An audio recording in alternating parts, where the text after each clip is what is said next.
Coucou Mams, écoute, je suis en vrac, comme d'hab, t'as vu. Tu commences à t'habituer, c'est la troisième vidéo sur cette chaîne. Écoute, je t'avais promis que j'allais continuer à te parler de la famille. Je suis vraiment désolée si t'as envie Enfin, si tu pensais tomber sur des trucs super wonder intéressants. Tu m'excuseras, c'est les toutes premières vidéos en fait. Donc si je me présente pas un petit peu, tu sais pas qui je suis, t'en as rien à foutre de ce qui se passe tout autour, tu vois. D'abord, je me présente un petit peu, je te prends ton temps pour t'expliquer qui je suis, et après, tranquillement, on va y venir, ok? Parce que quand même, il faut que je t'explique à un moment donné ce que c'est la Dynasty Life, le pourquoi, le comment, et comment toi tu peux...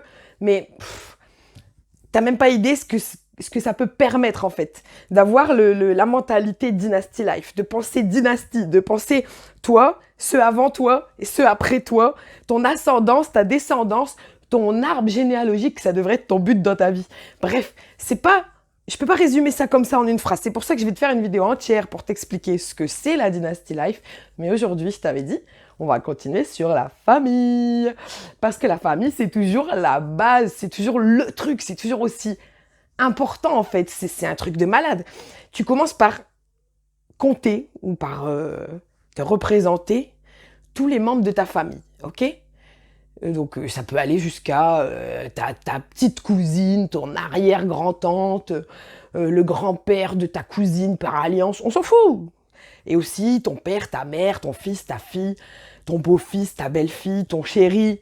Les gens qui partagent ta vie, les gens qui ont partagé ta vie, que tu as vécu avec. Là, ça aura une grande importance parce que c'est des longues périodes en fait. Ou des gens avec qui tu as juste passé une période de ton enfance ou eu une galère ou n'importe quoi en fait. Mais il y a un truc de primordial en fait, c'est la famille. Et il faut que tu gardes ça en tête tout le temps en fait. Parce que tu es unique. En fait, toi, tu es la personne qui a été construite à base de ses expériences, à base de son vécu.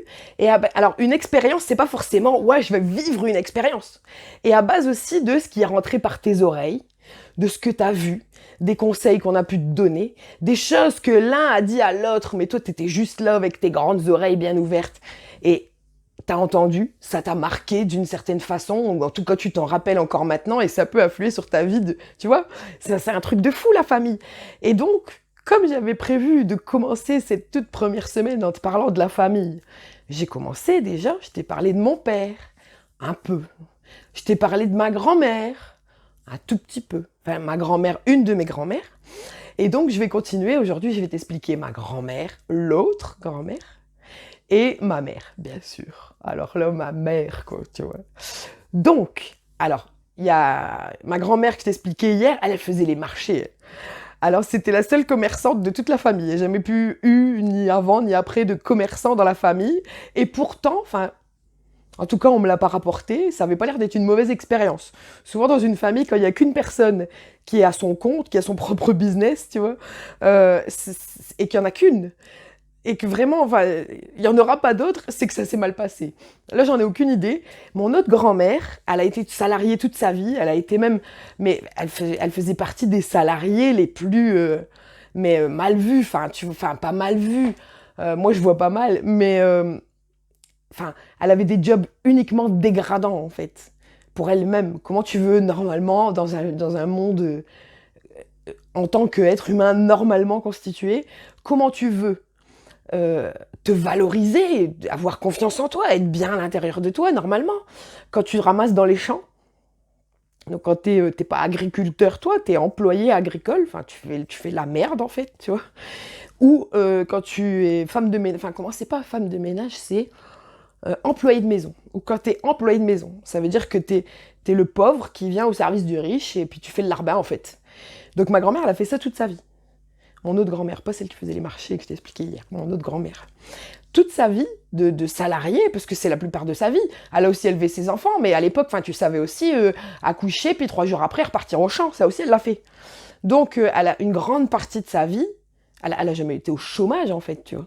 Une grande partie de sa vie, elle l'a passée, la première partie de sa vie, elle l'a passée dans le monde agricole, qui est dur, qui est franchement dur. Enfin, il n'y a pas d'époque pour ça. Encore aujourd'hui, c'est la merde, quoi. Sauf qu'avant, c'était la merde à la main, ou avec un cheval, mais voilà, c'était pas non plus automatique. T'appuies sur un bouton, clac, boum, Enfin, il y a beaucoup de trucs qui se passent comme ça maintenant. Et après, elle a fait employée de maison. Donc, elle faisait briller l'argenterie, la bouffe, et se faire aussi prendre pour une conne, aussi. Parce que genre la bourgeoise, elle faisait quoi? Elle planquait des bifetons en dessous de l'oreiller pour voir si au moment de refaire le lit ou de changer les draps, elle allait pas ou se le glisser, tu vois. T'es pris pour un con à longueur de journée en fait, dans la plupart des jobs. Ma grand-mère, elle a fait ça toute sa vie et elle arrivait quand même à être, mais tu vois, bien dans ses bottes en fait. Moi j'ai connu quelqu'un qui avait pas comme tu vois maintenant. Il y a là le problème, pas comme tu vois maintenant. Maintenant tu vois plein de gens qui badent. Oh, j'ai une vie de merde, nanana. Mais ça, je peux pas. En fait, c'est pas je peux pas dans le sens la personne elle est comme ça, je vais pas savoir m'entendre avec et tout, hein. C'est pas genre la personne elle est comme ça, je lui dirai ah, vas-y bouge-toi de ma life, qu'est-ce que tu fais là? Oh. Non, je peux pas dans le sens je peux pas comprendre. J'arrive pas à comprendre parce que j'ai pas été élevée comme ça. Qu'on puisse bader alors on n'a pas de quoi, on n'a pas pour moi, après c'est chacun son avis, mais pour moi il y a des gens qui, ou du moins de ce qu'ils montrent, qui n'ont pas à se plaindre et qui font que ça de la putain de journée. Voilà, j'arrive pas à comprendre. Et j'ai pas été élevée comme ça, ma grand-mère m'a pas élevée comme ça, et puis voilà, c'est tout, qu'est-ce que je te dise, moi, c'est la vie en fait. Et ma grand-mère, en fait, elle m'a appris des trucs. En fait, c'est pas elle m'a appris. C'est pas elle s'est dit, tiens, vas-y, assis-toi sur une chaise, on va faire un cours de savoir-vivre ou de je sais pas. Non, elle s'est pas dit, je vais lui apprendre des trucs. Mais elle m'a impactée. J'ai vécu des expériences avec elle, j'ai passé des moments avec elle pendant lesquels on discutait et tout ce que tu veux. Elle m'a impactée d'une force, d'une puissance. Tu peux pas revenir en arrière là-dessus. Enfin, tu peux pas faire comme si de rien.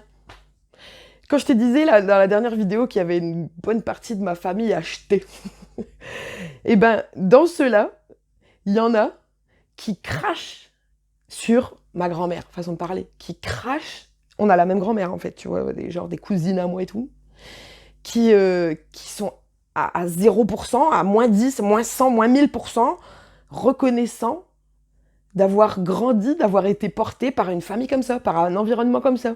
Mais comment tu peux? Comment tu... C'est même pas que t'as pas de respect pour eux, c'est que t'en as pas pour toi. Quand t'en es à ce point-là. Quand tu reconnais pas, et ça m'a... Encore maintenant, enfin c'est pas que ça m'a choqué, ça me choque encore. Mais là, plus ça m'énerve en fait que ça me choque. Hein. Je peux pas supporter les gens qui battent tout le temps. Et la plupart de ce côté acheté de ma famille en fait partie. Mais je peux pas non plus supporter les gens qui sont pas foutus de reconnaître qu'ils sont ce qu'ils sont grâce à certaines personnes. Tu vois? Tu t'es pas fait tout seul, personne s'est fait tout seul. On a tous été inspirés par quelqu'un. On a tous grandi dans un moule qui a fait ce qu'on est maintenant. La preuve, le mec qui va aller se faire sauter au nom d'Allah ou je sais pas quoi, parce que ça arrive là maintenant, tu vois, je te parle d'un truc d'actu, il a été, tu vois, moulé là-dedans en fait. On dit, quand tu rentres dans le moule, tu deviens tarte, c'est marrant comme expression, d'accord, mais tout le monde est rentré dans un moule. Excuse-moi, mais tout le monde. Moi, je suis rentrée dans un moule à gâteaux avec ma grand-mère, cette grand-mère, parce qu'on faisait des gâteaux. J'ai jamais passé de meilleurs moments avec ma grand-mère que quand on était en train de cuisiner. Et cuisiner, ça voulait dire pâtisser. Pas cuisiner, la tambouille, la marmite. D'ailleurs, on a une chanson, nous les ch'tis, pour ça. Quand ma mère, elle fait de la ratatouille, j'ai tout dit Mickey Toul, j'ai tout dit Mickey Toul. Si tu connaissais pas, ben voilà. Ça, c'est cadeau, c'est pour ta culture générale. La suite, le prochain épisode. Non, je rigole. Je vais te faire un petit truc ch'ti de temps en temps, mais ça, je peux pas faire autrement. Je suis comme je suis. Ah, pas en même temps, je suis pas ch'ti. On dit ch'ti parce que voilà, si t'es à Marseille, si t'es à Paris, si t'es pas en France, enfin, tu vas dire, ok, Dany Bounette. Oh, la petite Dany Bounette. Non. Mais non, je suis pas 100% ch'ti. Je suis aussi à moitié flamande. Parce que ma mère, qui, comme tu le sais, n'est pas techniquement ma mère, mais bon, ça, c'est pas le délire. C'est ma mère, tu vois. Ma mère, c'est une pure Vlaams. Pourtant, des deux côtés, on a des racines flamandes à moitié, mais je veux dire, c'est pas soit mon père, soit ma mère, tu vois. C'est tous les deux, ils ont du mi-français, mi-flamand. En fait, je suis à la frontière depuis toujours, moi, tu vois. Et donc, ma mère, c'est une pur vlams. Tu sais pourquoi?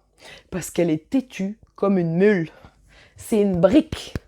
Quand elle a décidé comme ça, tu vas pas aller la pâte à modéliser pour qu'elle pense comme toi t'as envie. Non, c'est mort. C'est une brique, son avis. C'est un parpaing. Quand elle a un avis, c'est celui-là et c'est pas un autre. Et c'est bien.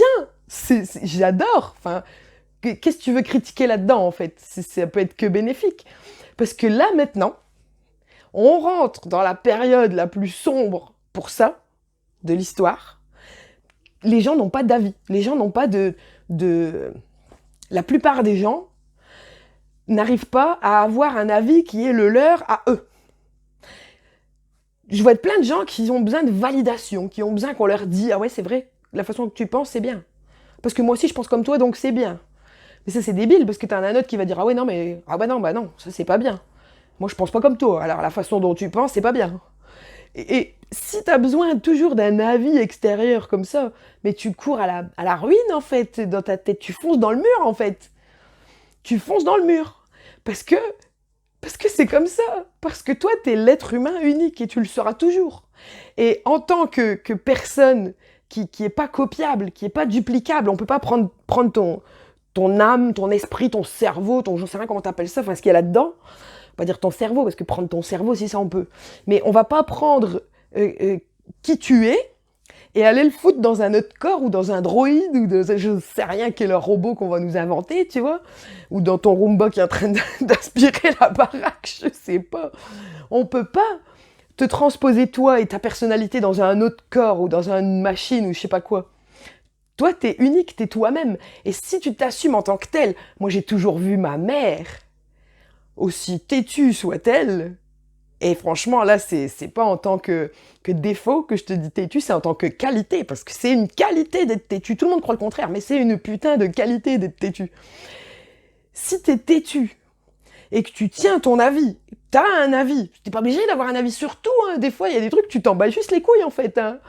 Il y a des trucs, tu t'as pas d'avis, bah, c'est parce que c'est un monde où...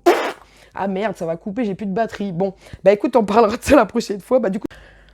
Bon, bah du coup, coupé à cause de la batterie, bah du coup, ce sera une vidéo en 2 fois.